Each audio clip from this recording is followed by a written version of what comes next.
विवेक वेलणकर अध्यक्ष सजग नागरिक मंचाचे आपल्या सोबत आहेत। गेली अनेक वर्ष विवेक सर या सगळ्या प्रश्नांवर काम करतात, आकडेवारी गोळा करतात, शासनापुढे मांडण्याचा प्रयत्न करतात, माध्यमांना ही आकडेवारी कायम पुरवतात, जेणेकरून या सगळ्याच्या माध्यमातून काहीतरी उपाय निघावा। विवेक वेलणकर सर, स्वागत आहे आपलं पाचचा पंचनामामध्ये। एवढे वर्ष प्रयत्न करताय, किती वर्ष या सगळ्या आकडेवाऱ्या गोळा करून शासनाला माध्यमांना देताय आणि काय झाला का त्याचा आतापर्यंत उपयोग? 21 वर्ष झाली, यंदाचं 22वं।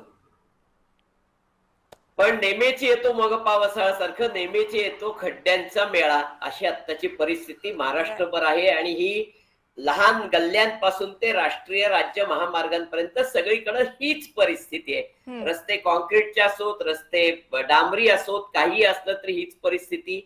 याचं कारण अधिकारी आणि कंत्राटदार यांची जी अभद्र युती आहे ही सगळ्याला कारणीभूत आहे। हे आम्ही अनेक वर्ष म्हणतोय।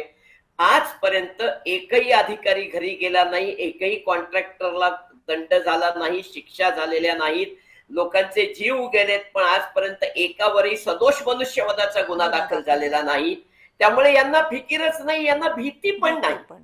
इथे या सगळ्या परिस्थितीमध्ये जोपर्यंत अधिकारी आणि कंत्राटदार यांना भीती निर्माण होत नाही की आपल्यावर कारवाई होईल, आपल्याला शिक्षा होईल आणि आपल्याला तुरुंगात जावं लागेल, आपलं सगळं आहे नाही ती प्रॉपर्टी विकली जाईल आणि त्यातही नुकसान भरपाई वसूल केली जाईल, अशी भीती जोपर्यंत अधिकारी आणि कंत्राटदार यांना वाटत नाही तोपर्यंत या परिस्थितीत काहीही फरक होईल असं वाटत नाही। आमचे राजकारणी मंडळी ही फक्त बघ्याची भूमिका घेतात, फार फार तर तोंड देखलं बोलल्यासारखं करतात, पण ते या व्यतिरिक्त काहीही करत नाही।